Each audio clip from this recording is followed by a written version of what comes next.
So how are you watching the Epstein topic unfold around the world?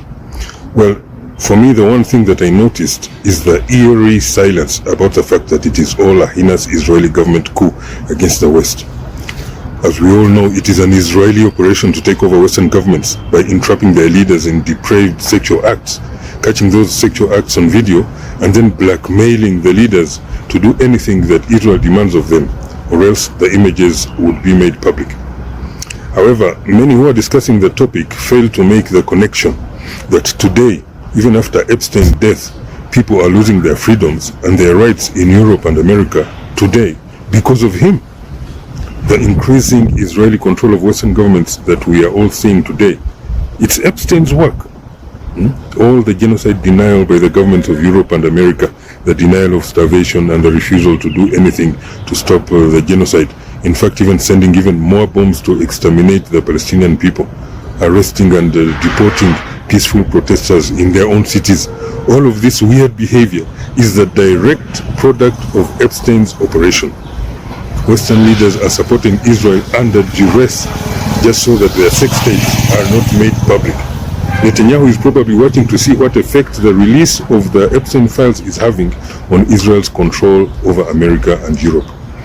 Clearly, he is not in any trouble so far because not only the names of the abusers are still redacted, but also everyone is focusing on everything else but Israel, the country that is the mastermind behind this actual Israeli coup d'etat conducted by one man on an Israeli mission.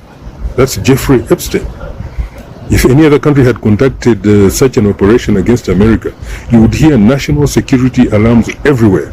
Diplomatic ties would be cut with that nation, and there would be war plans made and counterintelligence operations being conducted right now for the country, for America, to regain full sovereignty of its government, its institutions, and its democracy.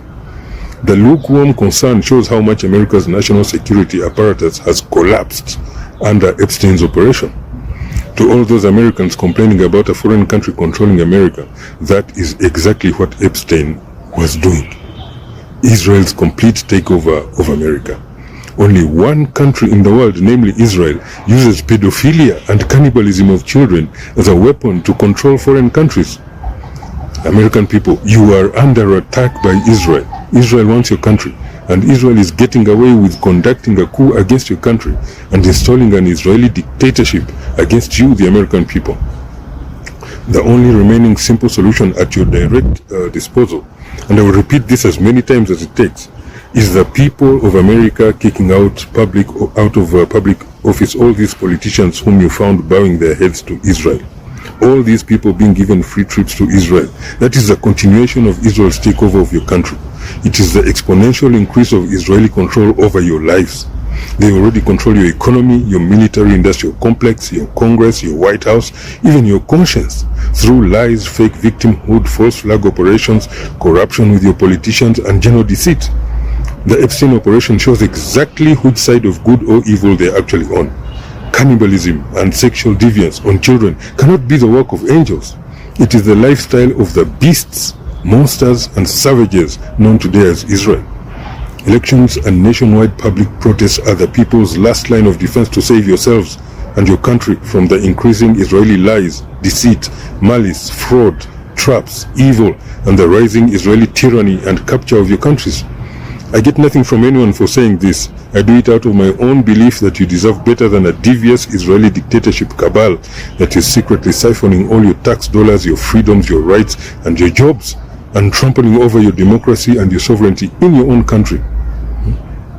Just a month ago, I said in a public video that I suspect that Israel had the nudes and sex tapes of UAE leaders, and Israel is using these videos to blackmail them into doing whatever Israel wants, including getting involved in civil wars and terrorism in Africa.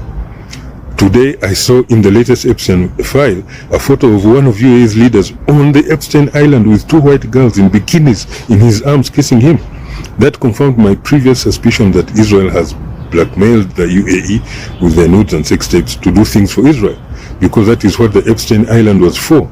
Get people there to have some holiday fun, young girls available on site, secretly record the guest doing unholy things, then blackmail the guest with those videos to do anything you want. I now also suspect that the FBI has also been co-opted into Israel's coup as an accomplice against America's democracy.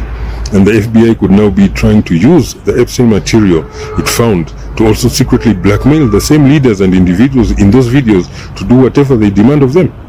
I am saying this because Jeffrey Epstein was already found guilty of sex trafficking for Israel's blackmail operation. Epstein's girlfriend was also already found guilty and jailed for the same child sex trafficking in the same Israeli blackmail operation. And the FBI has the Israeli blackmail sex videos where politicians are sexually abusing the children given to them by Epstein, who filmed the abuse for Israel's blackmail operation. Everybody who visited Epstein's island was filmed, including the Gulf leaders. But how come none of these international politicians, especially the American ones, are in jail for child sexual abuse? Yet the traffickers have already been found guilty of providing the victims to the politicians who abuse the children. Is Mr. Kash Patel also trying to use the same sex videos for his own FBI blackmail operation against the same global politicians, even at Trump's behest? Why else would you redact the names of all of the abusers but mention the victims? The rotten FBI wants to blackmail these same global elites as well, using the same Epstein videos where these politicians are sexually abusing toddlers. How is anyone sure that Trump and Patel are not in a blackmail operation, and that is not happening already using the videos collected from Epstein's island?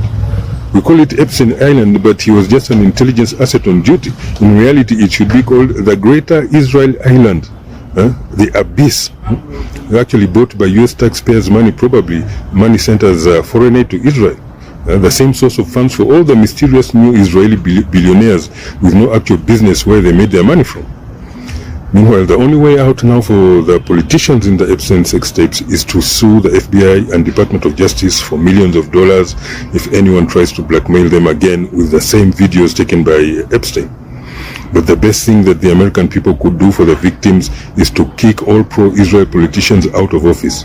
Remember that this was an Israeli Ministry of Defense operation, so my appeal also goes to the people of UK, France, Germany, the whole of Europe and even Australia. Kick out all these unrepentant pro-Israel pedophiles from public office. No wonder they felt no compassion at toddlers starving and being obliterated in Gaza. They are heartless monsters who have already eaten children alive in macabre Epstein rituals. It's in the files. Do you see any of them coming clean to the American, British, French or European Union people about their evil deeds? No. They are hiding and they will only respond publicly if their names are exposed. So you can't trust them to do what is right. You can't even trust them to serve you, their people, first, and not to serve Israel first. Therefore, all these pro-Israel politicians have to go, even just for their victims' sake, the defenseless innocent children who had nobody to save them from what these beasts were doing to them on Epstein Island. Some children were reportedly slaughtered alive, and as I said, even eaten by these cannibals in satanic rituals. Other children have kept silent the disturbing stories of what happened to them and what they saw happening to other children, horrors so unfathomable that no sane human being could stomach. All locked in these children's hearts to this day. Toddlers who never experienced what normal life is supposed to be like for children. And today, they live halfway between remembering that heinous childhood and surviving the undiagnosed